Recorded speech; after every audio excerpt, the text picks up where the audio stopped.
Now let's talk about how to set up a singlet lens. As you can guess from the name, singlet means something that is single or something that is only have one element. So it's a kind of one of the simplest optical systems for imaging that we only have one optical element, which is this piece of glass that we call it lens. But we should be very careful because usually for a group of lens elements, for a group of optical elements, we call them also lens. So lens is a sometimes confusing concept that we sometimes use it for just one single lens, or sometimes we use it for a group of a lot of optical elements that image a object from infinity to a focus point, or it can be a focal system. So something that image object for us, we call it.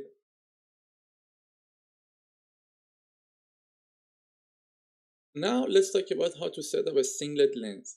As you can guess from the name, singlet means something that has only one optical element.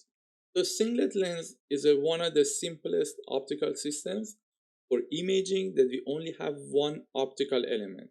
And here is our optical element, which is a piece of glass that has two surfaces with two radii of curvature, and we have a focus point. We have central thickness, we have edge thickness, we have a lot of parameters that we need to optimize to get the best image from this optical system, or image quality from this optical system. So whenever we want to design a system, we want to design an optical system, we need to look at our prescription or design constraint.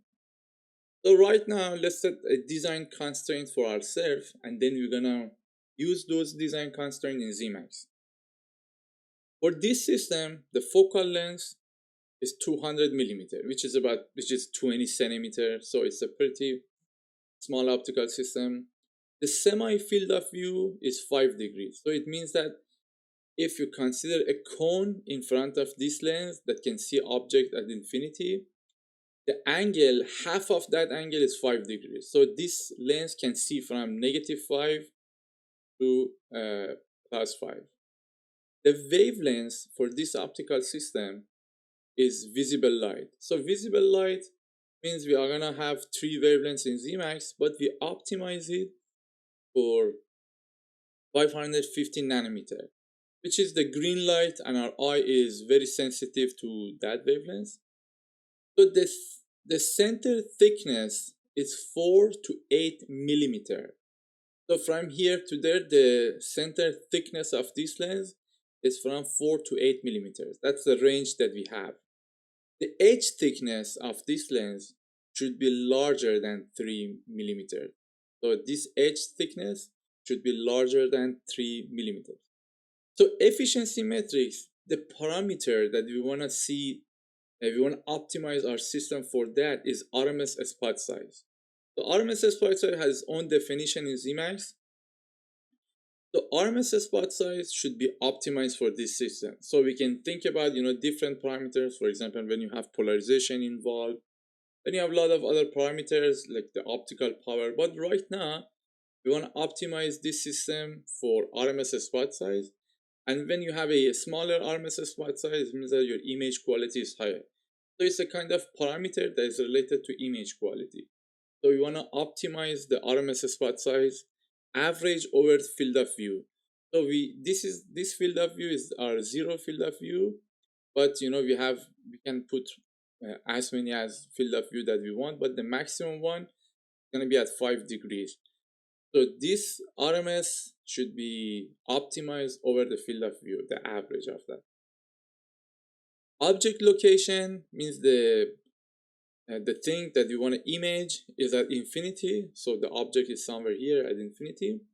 And aperture diameter, which is the diameter of this lens, or the mechanical feature that holds the lens, or anything that limits our light, is 50 millimeter.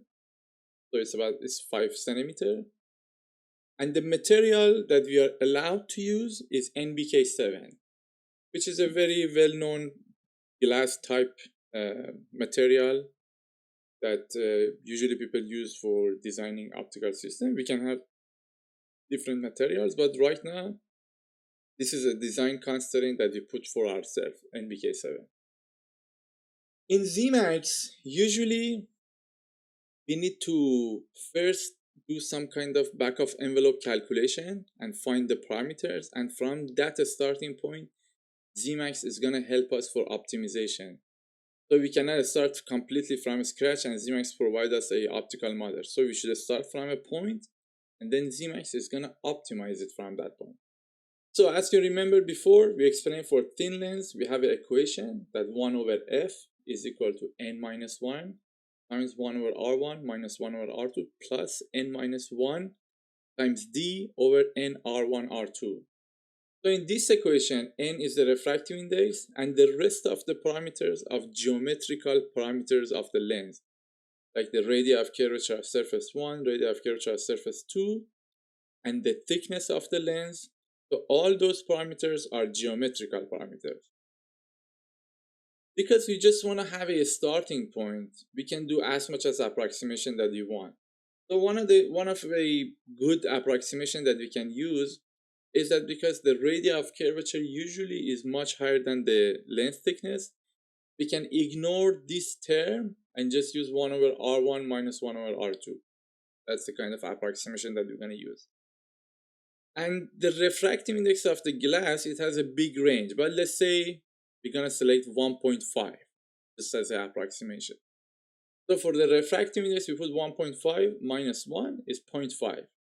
So we have 0.5 here. 1 over r1 minus 1 over r2. Let's say for the starting point, we want to use a biconvex lens. For biconvex lens means two surfaces has its own radius of curvature. So the radius of curvature of surface 1 is r1 and the center of this surface is somewhere here. So it is on the right hand side of the lens. So r1 itself has a positive value. But for r2, the radius of curvature, the surface is here and the center is somewhere here. So it's on the left hand side of the lens. So r1 is equal to negative r2 from its own intrinsic value.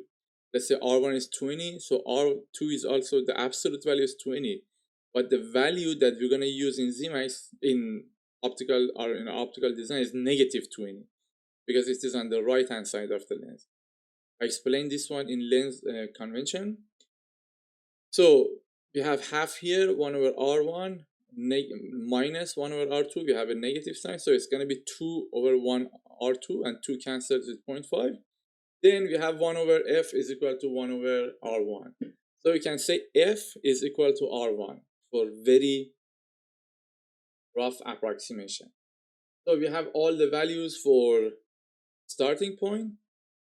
Next lesson, we're going to start importing those values into Zemax.